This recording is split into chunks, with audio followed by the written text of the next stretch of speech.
சொல்லணும் இல்லையா? அதுக்காக நான் இதெல்லாம் சொல்லிட்டு இருக்கிறேன். நம்ம மக்களுக்காக இவ்வளவு வேலை பார்க்கிறோம்.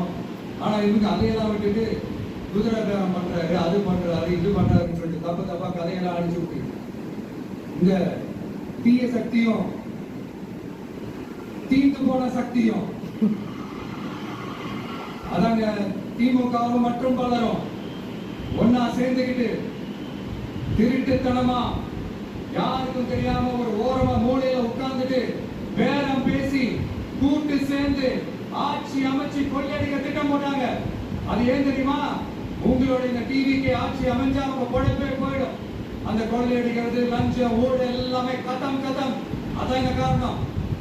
அடுத்து ஸ்டாலின் சார், திமுக இப்போ தீய சக்தி மட்டும் இல்ல, மக்களை விட்டு ரொம்ப தூரமா போன தூர சக்தி,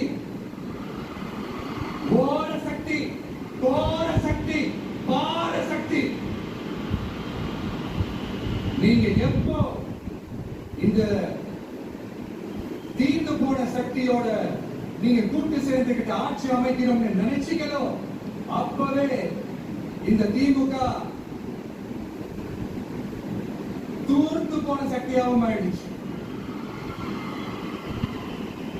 நீங்களா நம்மளை பத்தி அவதூறு பேசலாமா சார்? இது நியாயமா? மக்களை இவ்வளவு பெரிய மக்கள் சக்தி நம்மளோட இருக்கும் போது நமக்கு இருக்க வேற அரசியல். எலெக்ஷன்ல 50-60 வருஷமா இருந்த சாதிய உடைச்சிருக்கிறோம், மதத்தை உடைச்சிருக்கிறோம், காசு கொடுத்து ஓட்டு வாங்குறத உடைச்சிருக்கிறோம். நாம எது செஞ்சாலும் கான்ஸ்டிடியூஷன்ல தான் செய்வோம். நாம சிங்கிள் மெஜாரிட்டி வாங்கி இருந்தாலும் நம்மள நம்பி முறையா கூட்டணியில கட்சியில ஆதரிக்க வர்றவங்களை அரவணைச்சுதான் இருப்போம். நான் இப்பவும் மீண்டும் டிக்ளேர் பண்றேன், டிவிகே ஆட்சி எந்த பாகுபாடும் இல்லாம எல்லாருக்குமான ஒரு ஆட்சியா தான் இருக்கும். அதுல எந்த மாற்றமும் கிடையாது. ஸ்டாலின் சார் மாதிரி ஊசலாட்டம் இருக்கவே இருக்காது. மதச்சார்பற்ற கொள்கையில சமரசமே இல்லை. மாநில உரிமைகள்ல விட்டு கொடுக்கவே மாட்டோம். நதி நீர் உரிமைகளை விட்டு கொடுக்கவே மாட்டோம். சமூக நீதி, சம நீதிய, சமத்துவ நீதிய ஒரு நாளும் விட்டு கொடுக்கவே மாட்டோம்.